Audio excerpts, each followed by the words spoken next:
Hello बच्चों, good morning. बच्चों, हम पढ़ रहे हैं 12th NCERT का चैप्टर मानव जनन, जो कि नीट में भी एज इट इज़ इंक्लूड किया जाता है। तो बच्चों, मानव जनन पढ़ने के लिए हमें प्रजनन तंत्र और उनके कार्य पढ़ने होते हैं।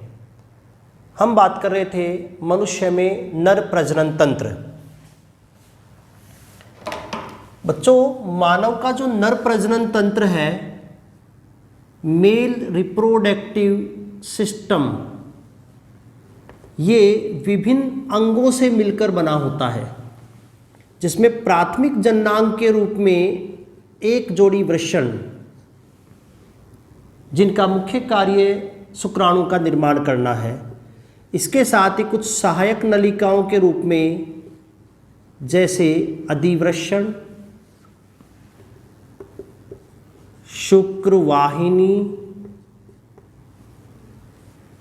और मूत्र मार्ग, ये हम सब पढ़ चुके हैं पिछली क्लासेस में। अगला बिंदु आता है बच्चों नर प्रजनन तंत्र में शीश्न,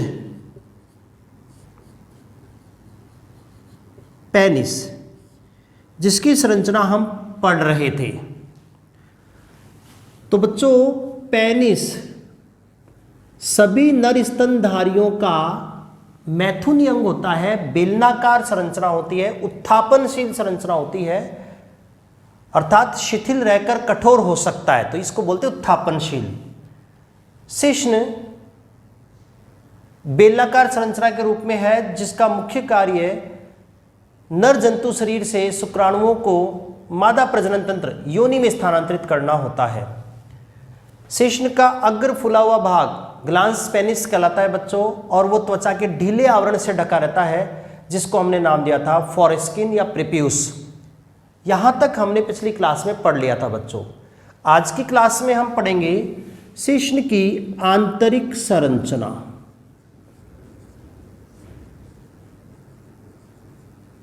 इंटरनल स्ट्रक्चर ऑफ पेनिस।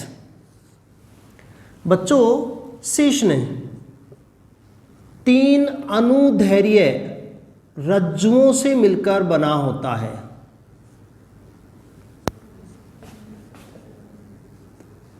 तीन अनुदैर्घ्य रज्जुओं, अनुदैर्घ्य जो लंबाई के अनुदिश होते हैं, तो 3 अनुदैर्घ्य रज्जु होते हैं जो विशेष ऊतक से बने होते हैं।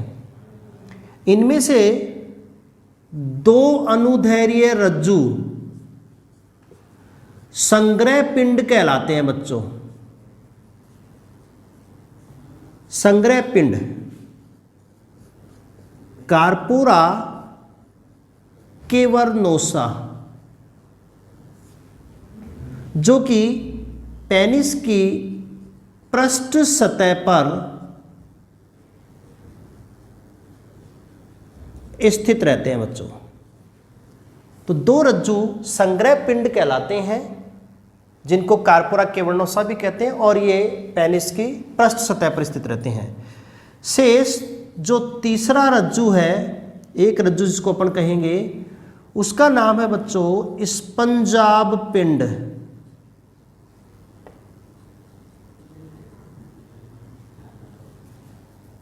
कार्पोरा स्पंजियोसम,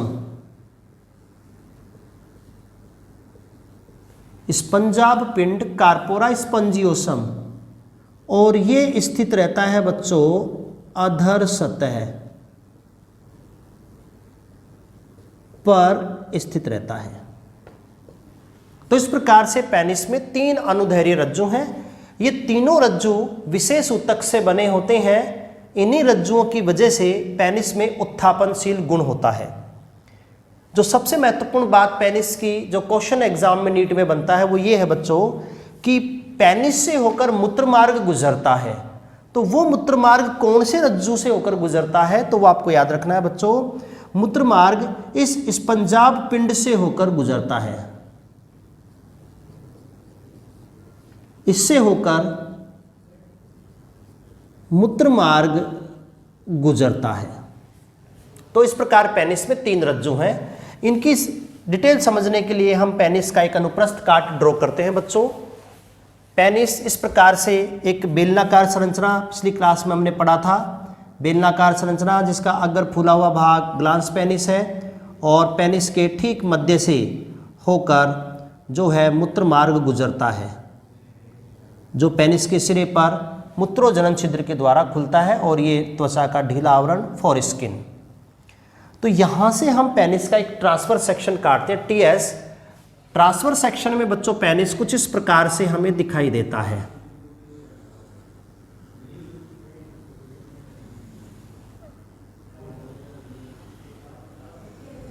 इस प्रकार से अनुप्रस्थ काट में पेनिस एक इस प्रकार की संरचना के रूप में हमें दिखाई देता है बच्चों। पेनिस में सबसे बाहर की तरफ ये जो हमने लाइन ड्रॉ की है बच्चों, ये पेनिस का सबसे बाहरी आवरण है जिसको हम नाम दे सकते हैं स्किन, त्वचा।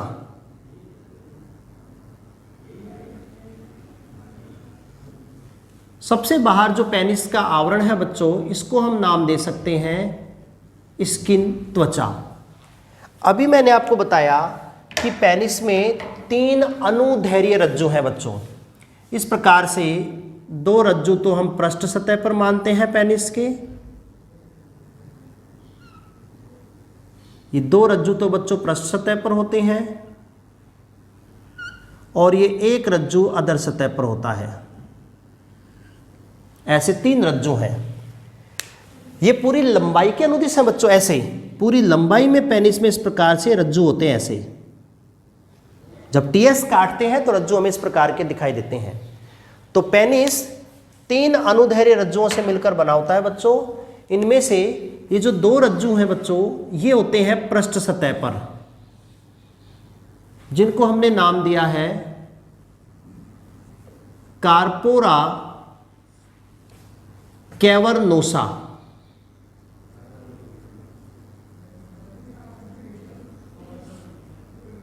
कार्पोरा कैवर्नोसा, हिंदी में कह सकते हैं संग्रह पिंड। और एक रज्जु जो अधर सतह पर हमने ड्रॉ किया है बच्चों, ये होता है कार्पोरा स्पंजियोसम, स्पंजाब पिंड।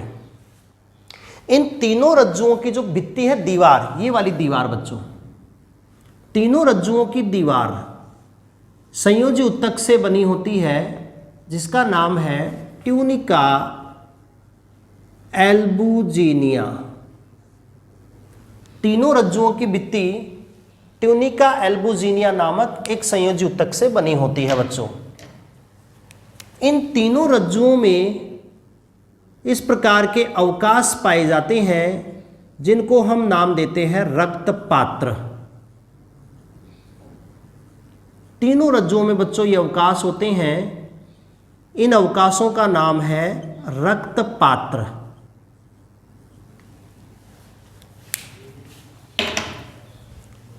ये अवकाश रक्त पात्र कहलाते हैं बच्चों, साइनोसॉइड्स।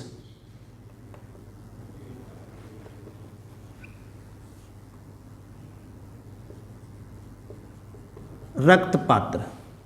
और इंपॉर्टेंट पॉइंट, जो अधर रज्जु है कार्पोरा स्पंजियोसम, उसके मध्य से होकर, यहां से होकर बच्चों गुजरता है मूत्र मार्ग। ये संरचना है यूरेथ्रा, मूत्र मार्ग। ये क्वेश्चन एग्जाम में पूछा जाता है कि मूत्र मार्ग कौन से रज्जु से होकर गुजरता है, तो आंसर है कार्पोरा स्पंजियोसम, अधर रज्जु। इन तीनों रज्जुओं के चारों तरफ संयोजी ऊतक भरा रहता है बच्चों, कनेक्टिव टिश्यू होता है। और इस कनेक्टिव टिश्यू में यहाँ पर धमनी शिरा होती है, धमनियाँ होती हैं जो इनको ब्लड सप्लाई करती हैं।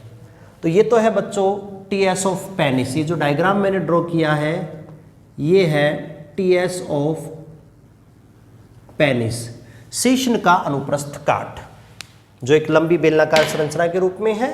और पूरी लंबाई में इसमें 3 रज्जु होते हैं, 2 अधर सतह, 2 पृष्ठ सतह पर संग्रह पिंड, 1 अधर सतह पर स्पंजाब पिंड। हालांकि जो संग्रह पिंड है वो पेनिस के टिप तक नहीं पहुंचते, उससे पहले ही समाप्त हो जाते हैं। पेनिस के टिप तक केवल स्पंजाप पिंड गुजरता है, पहुंचता है, क्योंकि इसके अंदर मूत्र मार्ग है जो पेनिस के टिप पर मूत्रोजनन छिद्र से खुलता है।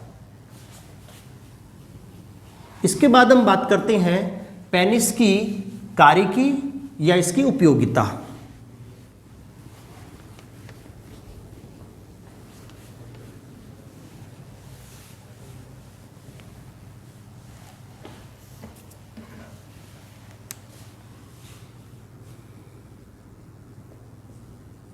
पेनिस के कार्य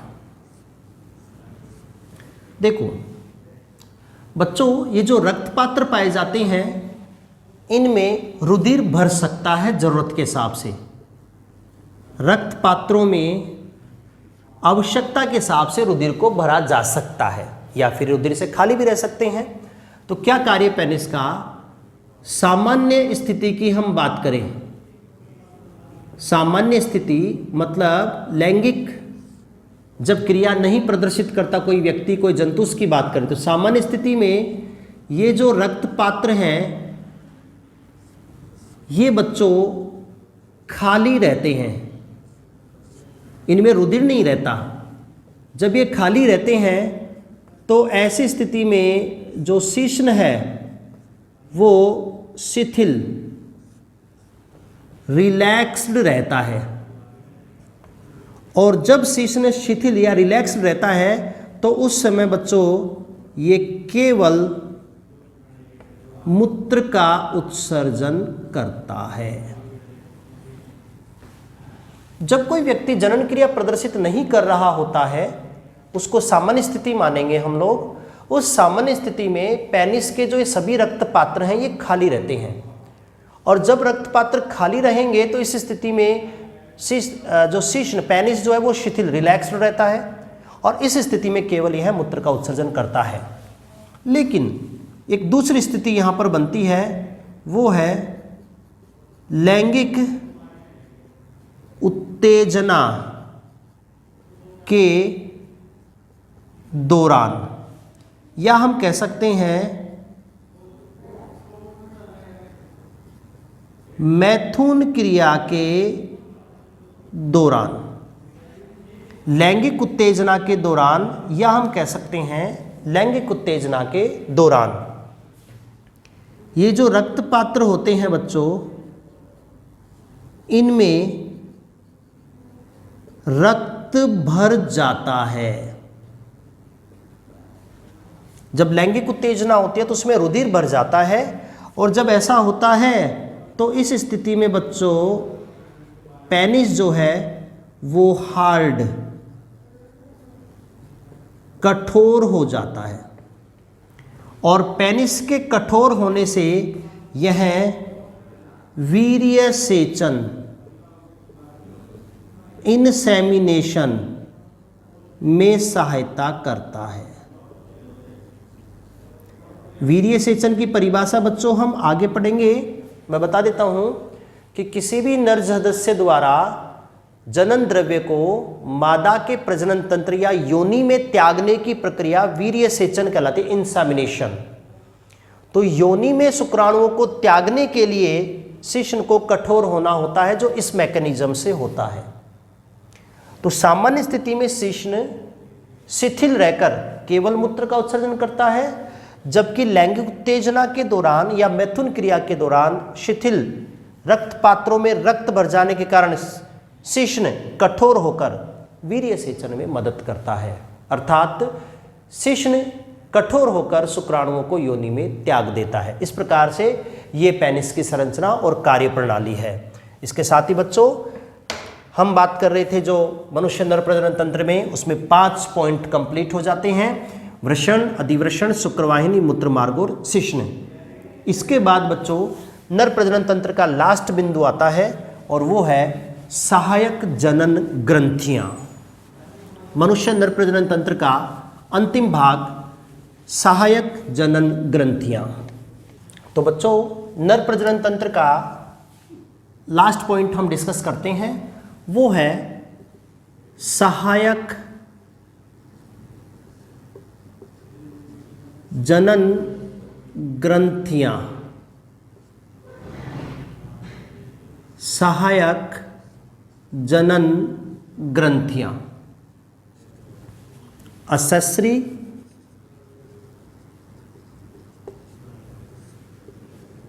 रिप्रोडक्टिव ग्लैंड,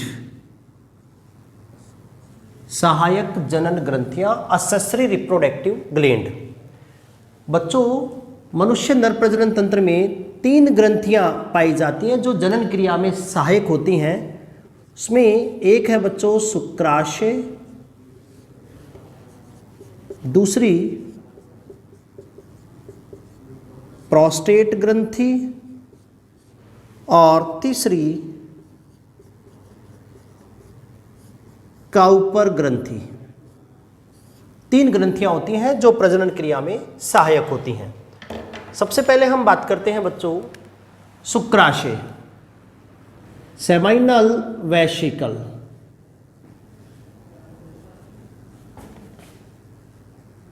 शुक्राशय, सेमाइनल वेसिकल। बच्चों, शुक्राशय एक जोड़ी ग्रंथि होती है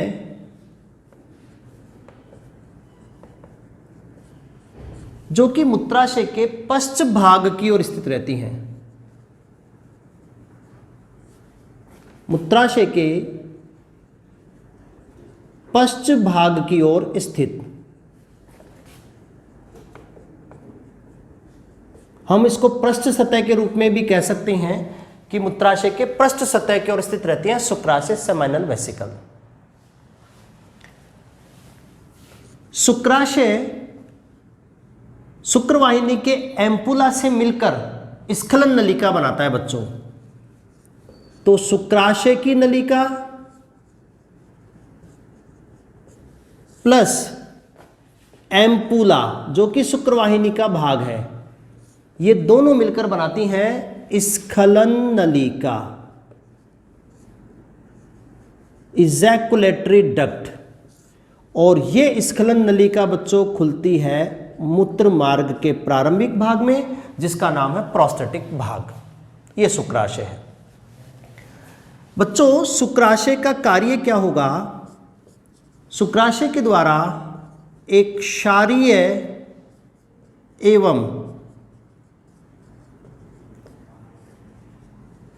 चिकने द्रव का स्त्रवण किया जाता है। क्षारीय एवं चिकने द्रव का स्त्रवण किया जाता है। ये जो शुक्राशय का स्त्राव है बच्चों, ये स्त्राव नर जनन द्रव्य जिसको हम सीमन कहते हैं, ये शुक्राशय का स्त्राव नर जनन द्रव्य का 60 से 70% भाग बनाता है। मैथुन क्रिया के समय सेचन के द्वारा जो जनन द्रव्य स्त्रवित किया जाता है उसको कहते हैं नर जनन द्रव्य सीमन। उस सीमन का 60 से 70% भाग शुक्राशय ग्रंथि द्वारा स्त्रवित किया जाता है।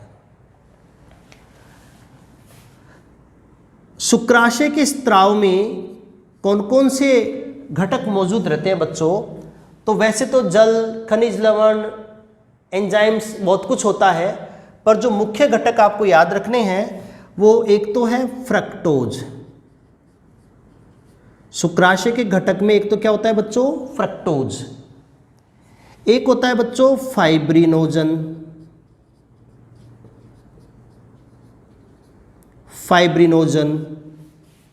और एक घटक होता है बच्चों प्रोस्टाग्लैंडिन।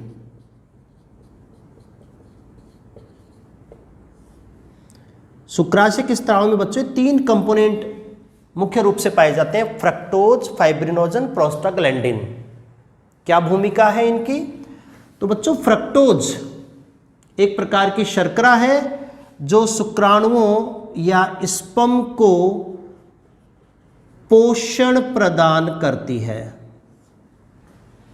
फ्रक्टोज का कार्य बच्चों शुक्राणुओं को पोषण प्रदान करना। दूसरा है बच्चों फाइब्रिनोजन, इसका काम है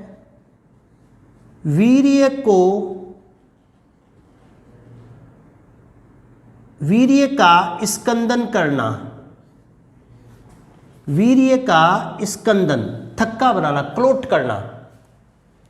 जिस प्रकार ब्लड में फाइब्रिनोजन प्रोटीन रुधिर का थक्का बनाती है, वैसे ही बच्चों सीमन को भी थक्का बनाया जाता है। जब तक सीमन नर जंतु शरीर के अंदर रहता है तब तक सीमन को थक्के के रूप में रखा जाता है। इसकी उपयोगिता मैं आगे बताऊंगा आपको।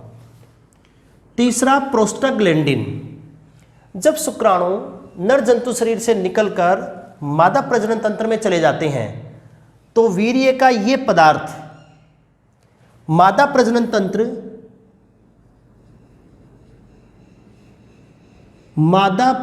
तंत्र मेनली योनि और गर्भाशय, इसमें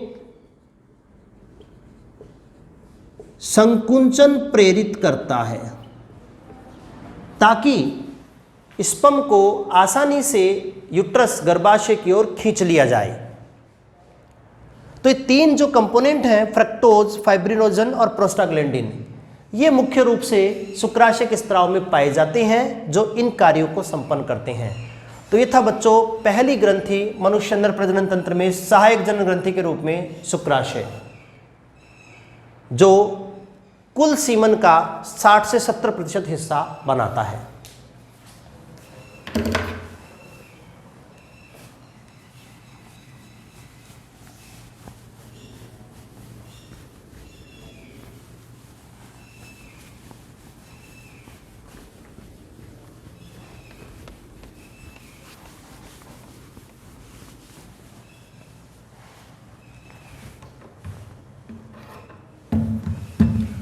दूसरी ग्रंथि होती है बच्चों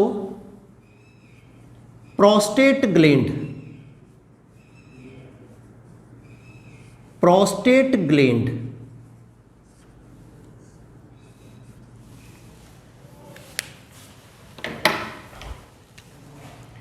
प्रोस्टेट ग्रंथि हिंदी में भी यही नाम है बच्चों इसका।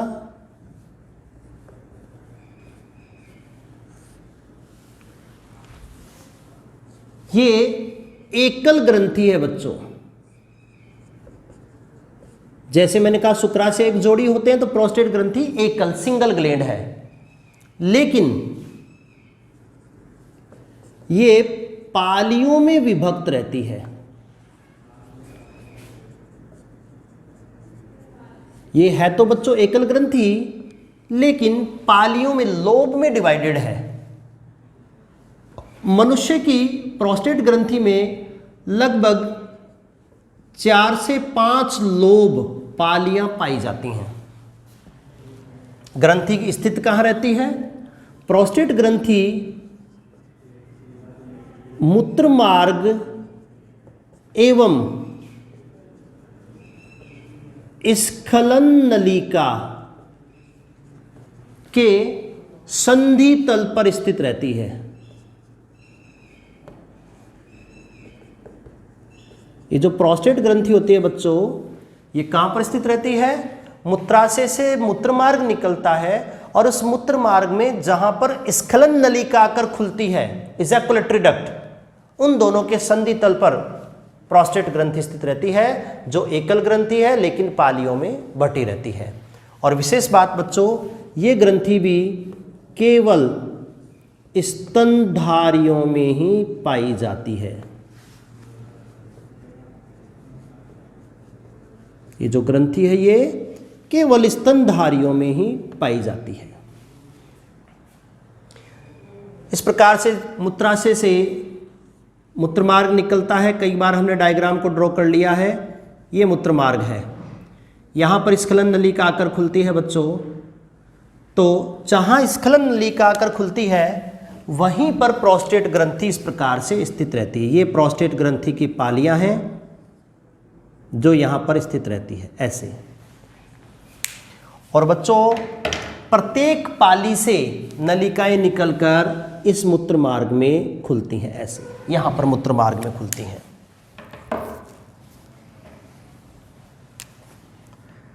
कार्य की बात करें हम, क्या भूमिका है प्रोस्टेट ग्रंथि की, तो बच्चों प्रोस्टेट ग्रंथि के द्वारा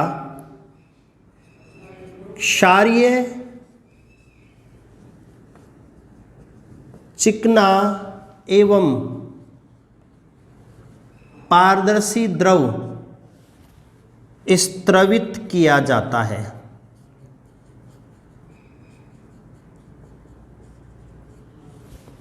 प्रोस्टेट ग्रंथि जो तरल पदार्थ बनाती है वो क्षारीय प्रकृति का है, चिकना भी और पारदर्शी द्रव भी है, और ये जनन द्रव्य का सीमन का 20 से 30% भाग बनाता है बच्चों। प्रोस्टेट ग्रंथि का स्त्राव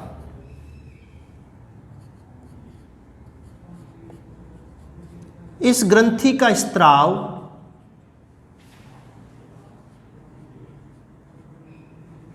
जनन द्रव्य का 20 से 30% भाग बनाता है। इस ग्रंथि का जो स्त्राव है बच्चों वो जनन द्रव्य का सीमन का 20 से 30% भाग बनाता है। अब इसके स्त्राव में क्या क्या होता है? प्रोस्टेट ग्रंथि के स्त्राव में कई कंपोनेंट होते हैं, जैसे साइट्रेट होता है, साइट्रिक अम्ल कह सकते हैं, साइट्रेट कह सकते हैं, फॉस्फेट होता है, कैल्शियम आयन होते हैं, वीर्य का थक्का बनाने वाले कुछ एंजाइम्स होते हैं, एंजाइम्स। इसके अलावा एक विशेष घटक होता है बच्चों फाइब्रिनोलाइसिन।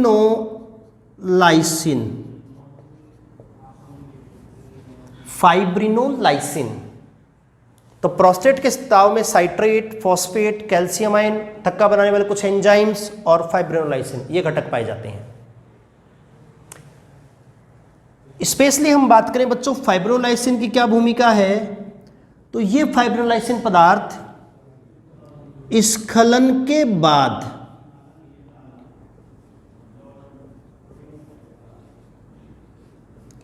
वीर्य के थक्के को घोलकर शुक्राणुओं की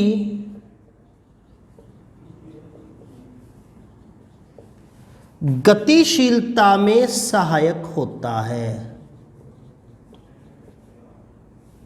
शुक्राणुओं की गतिशीलता में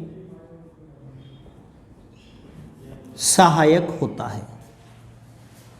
ये जो फाइब्रिनोलाइसिन है बच्चों, ये स्खलन के बाद जैसे ही सीमन नर जंतु शरीर से बाहर आ जाता है तो उसके बाद ये क्या करता है, शुक्राणुओं की गतिशीलता, थक्के को घोल देता है, थक्के को खत्म कर देता है और शुक्राणु की गतिशीलता में मदद करता है। तो बच्चों हम ये कह सकते हैं कि अगर किसी व्यक्ति के प्रोस्टेट ग्रंथि के स्त्राव में ये घटक नहीं पाया जाता है तो ऐसा व्यक्ति बंध्य हो सकता है, क्योंकि जब तक शुक्राणुओं को नर जंतु शरीर के अंदर रखा जाता है तब तक उनको थक्के के रूप में रखा जाता है ताकि शुक्राणु अनावश्यक गति नहीं करें, क्योंकि शुक्राणुओं के पास सीमित ऊर्जा होती है। तो एक प्रकार से निष्क्रिय रूप में रखा जाता है नरजंतु शरीर के अंदर।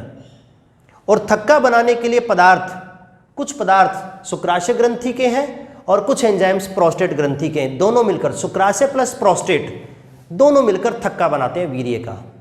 लेकिन जैसे ही वीर्य नर जंतु शरीर से बाहर आता है, वेजाइना में जाता है, तो प्रोस्टेट का ये वाला पदार्थ उस थक्के को वापस घोलकर तरल बना देता है ताकि शुक्राणु आसानी से गति कर सकें और निषेचन के लिए अंडवाहिनी तक जा सकें।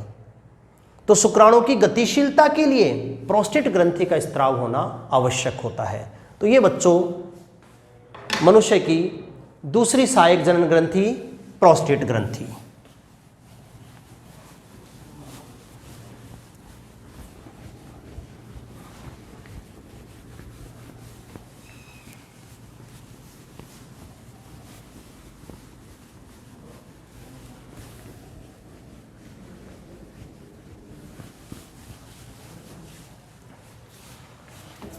इसके बाद हम बात करते हैं बच्चों, देखो शुक्राशय हो गया, प्रोस्टेट हो गया, तीसरी ग्रंथि काउपर ग्रंथि।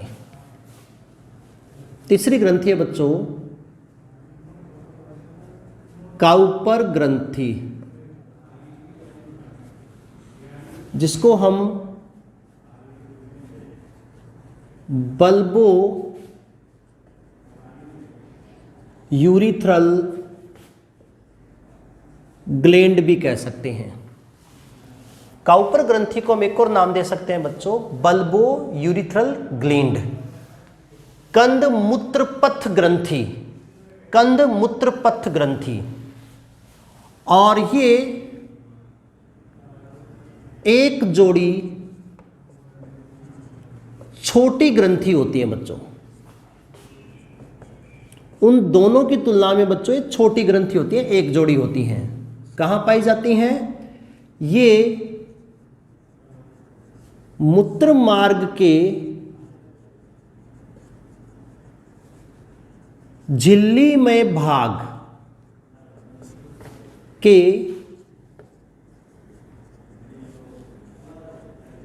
पार्श्व में स्थित रहती हैं। ये जो ग्रंथियां बच्चों मूत्र मार्ग के झिल्लीमय भाग के पार्श्व में स्थित रहती हैं। कार्य की बात करें बच्चों तो काउपर ग्रंथि के द्वारा क्षारीय एवं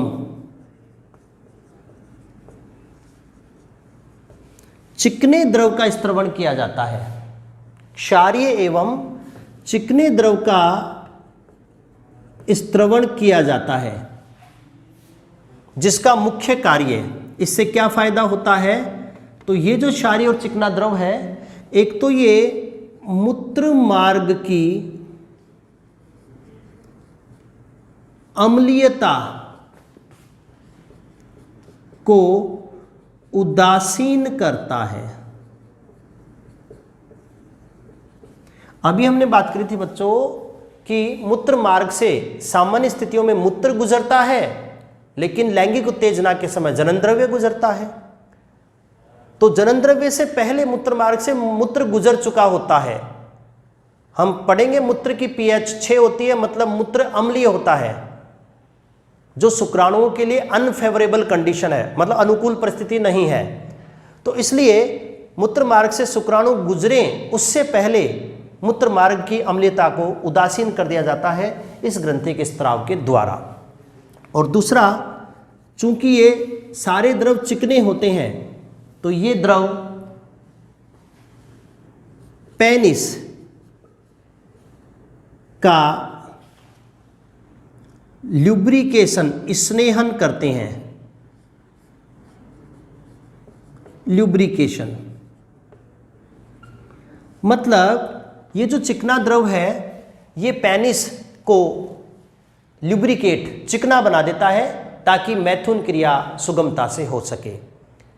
हालांकि हम ये भी कह सकते हैं कि इसका स्त्राव वेजाइना को भी चिकना बनाता है, पर एनसीईआरटी के हिसाब से अपन बात करें तो पेनिस को चिकना बनाने का काम करता है काउपर ग्रंथि का स्त्राव।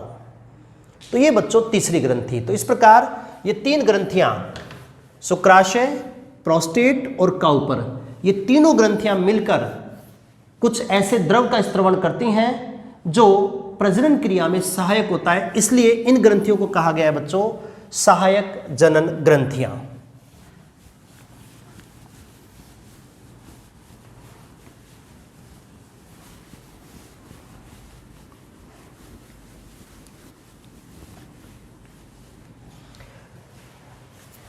वैसे तो बच्चों इन तीनों ग्रंथियों के अलग अलग स्त्राव में क्या क्या कंपोनेंट होते हैं वो मैंने आपको बता दिया है, लेकिन इन तीनों ग्रंथियों का जो स्त्राव है वो सम्मिलित रूप से कहलाता है बच्चों शुक्रिय द्रव।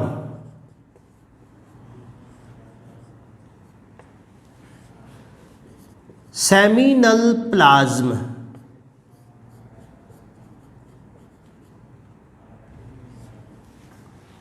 वैसे तो बच्चों शुक्राशय का अपना स्त्राव है, प्रोस्टेट का अपना स्त्राव है, काउपर ग्रंथि अपना अलग पदार्थ स्त्रवित करती है, लेकिन इन तीनों ग्रंथियों के द्वारा जो क्षारीय और चिकना द्रव बनाया जाता है, उस क्षारीय और चिकने द्रव को हम सम्मिलित रूप से बोलते हैं शुक्रिय द्रव, सेमाइनल प्लाज्म। तीनों ग्रंथियों का सम्मिलित स्त्रवण। इस शुक्रिय द्रव में क्या क्या होता है बच्चों? इसमें साइट्रिक एसिड या कह सकते हैं साइट्रेट होता है, इसमें कैल्शियम आयन होता है, इसमें कुछ एंजाइम्स, ये तीनों चीजें, तीनों जो घटक होते हैं बच्चों, ये प्रचुर मात्रा में पाए जाते हैं। ये क्वेश्चन एग्जाम में पूछा जाता है बच्चों कि साइट्रेट, कैल्शियम, फॉस्फेट भी लिख सकते हैं हम, साइट्रेट, फॉस्फेट, कैल्शियम और एंजाइम, ये सब के सब यहाँ पर प्रचुर मात्रा में पाए जाते हैं सुक्रिय द्रव में। और क्या है सुक्रिय द्रव? इन तीनों ग्रंथियों का स्त्राव सम्मिलित रूप से कहलाता है बच्चों सुक्रिय द्रव। एक टर्म मैंने अभी काम में ली थी बच्चों, नर जनन द्रव्य। नर जनन द्रव्य, जिसको हम एक और नाम दे सकते हैं वीर्य, सीमन। तो ये क्या होता है? अभी मैंने कहा सुक्रिय द्रव और अब मैंने कहा वीर्य, क्या दोनों में क्या डिफरेंस है? तो बच्चों मैथुन क्रिया के समय जो तरल पदार्थ शीश्न से निकलकर वेजाइना में प्रवेश करता है वो है नर जनन द्रव्य, सीमन।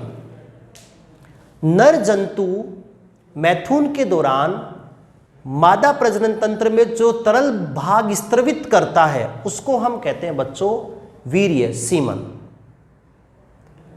और वीर्य का संगठन क्या होगा बच्चों? अगर हम इसके संगठन की बात करें, इसमें क्या होता है, तो वीर्य में दो चीजें होती हैं बच्चों। एक तो होते हैं स्पर्म, शुक्राणु, जो कुल वीर्य का 10% भाग बनाते हैं, और दूसरा होता है बच्चों ये सुक्रिय द्रव, सेमाइनल प्लाज्म, जो सीमन का वीर्य का 90% भाग बनाता है। तो वीर्य में क्या होता है बच्चों? एक तो स्पर्म होते हैं जो कुल वीर्य के आयतन का 10% वॉल्यूम कवर करते हैं, और शेष 90% भाग सेमाइनल प्लाज्म, इन तीनों ग्रंथियों का स्त्राव है। हम अलग से पढ़ चुके हैं बच्चों कि सेमाइनल प्लाज्म क्या है। ये वीर्य का तरल भाग है, वीर्य का तरल भाग है जो 3 प्रकार की ग्रंथियों से मिलकर बना होता है। इसका अधिकांश भाग तो बनाता है बच्चों शुक्राशय, 60 से 70% भाग, सेमाइनल प्लाज्म का 60 से 70% भाग शुक्राशय से बनता है, 20 से 30% भाग प्रोस्टेट से बनता है, और कुछ भाग काउपर ग्रंथि से बनता है, कुछ भाग। इस प्रकार बच्चों ये तीनों ग्रंथियां मिलकर बनाती हैं सेमाइनल प्लाज्म, वीर्य का तरल भाग, और उधर शुक्रवाहिनी से इनमें मिला दिया जाता है स्पर्म, शुक्राणु। तो इन दोनों को सम्मिलित रूप से हम कहते हैं नर जनन द्रव्य, वीर्य, सीमन। नर जंतु मैथुन क्रिया के दौरान इसी सीमन को स्त्री की योनि में स्थानांतरित कर देता है। तो ये था बच्चों टॉपिक नर प्रजनन तंत्र में सहायक जनन ग्रंथियां। इसके बाद बच्चों लास्ट में 2 डेफिनेशन दे रखी है नोट्स में, जो 12th बोर्ड के हिसाब से तो काम की नहीं है, पर नीट के हिसाब से आपको याद रखना है। 2 परिभाषाएं, उसमें एक तो है बच्चों कैस्ट्रेशन, कैस्ट्रेशन, जनद नाशन। कैस्ट्रेशन या जनद नाशन का मतलब होता है बच्चों वृषणों को कुचल कर, क्रश करके हटा देना, निकाल देना। वृषणों को कुचल कर, क्रश करके वृषण कोश से निकाल देना कैस्ट्रेशन कहलाता है, जनद नाशन कहलाता है। ऐसा किया जाता है पशुओं को शांत स्वभाव का बनाने के लिए। वे पशु जिनका उपयोग बोझा ढोने में करते हैं, जैसे बैल, तो उन पशुओं में कैस्ट्रेशन, जनननाशन कर दिया जाता है, उनके टेस्टिस को हटा दिया जाता है ताकि उनमें टेस्टोस्टेरोन का स्त्रवण नहीं हो और उनमें उग्रता नहीं आई, एग्रेसिवनेस नहीं आई। तो कैस्ट्रेशन के बाद जंतु शांत स्वभाव का हो जाता है। एक परिभाषा होती है बच्चों, सरकमसीजन। सरकमसीजन इसको बोलते हैं खतना। सरकमसीजन क्या होता है बच्चों? जो शीश्न होता है, अगर फूला हुआ भाग ग्लांस पेनिस हमने पढ़ा और ग्लांस पेनिस के टिप पर मूत्रोजनन छिद्र, ये ग्लांस पेनिस त्वचा के एक ढीले आवरण से ढका रहता है, जिसका नाम मैंने आपको बता दिया था बच्चों, फोरस्किन। तो ये जो नाम, ये जो बाहर हमने एक ढीला आवरण बनाया है, इसका नाम होता है फोरस्किन। फोरस्किन। तो इस फोरस्किन को यहां से काटकर हटा देना, ये जो फोरस्किन है इसको यहां से काटकर हटा देना सरकमसीजन, खतना कहलाता है। एक विशेष समुदाय में इसको धर्म के हिसाब से भी जोड़ा गया है, जो अनिवार्य रूप से सभी में किया जाता है। तो यह है बच्चों सरकमसीजन, खतना, जिसमें स्किन को यहां से काटकर हटा दिया जाता है। तो यह था बच्चों टॉपिक मनुष्य का नर प्रजनन तंत्र। जो हमने चैप्टर शुरू किया है मानव जनन में, उसमें हमने बच्चों अब तक एक पॉइंट पूरा डिस्कस कर लिया है, वो है मनुष्य का नर प्रजनन तंत्र, जो विभिन्न अंगों से मिलकर बना है, जैसे वृषण, अधिवृषण, शुक्रवाहिनी, मूत्रमार्ग, शीश्न और लास्ट में सहायक जनन ग्रंथियां। इन सभी भागों का हमने विस्तृत अध्ययन कर लिया है। इसके बाद बच्चों नेक्स्ट क्लास में हम शुरू करेंगे स्त्री प्रजनन तंत्र। धन्यवाद।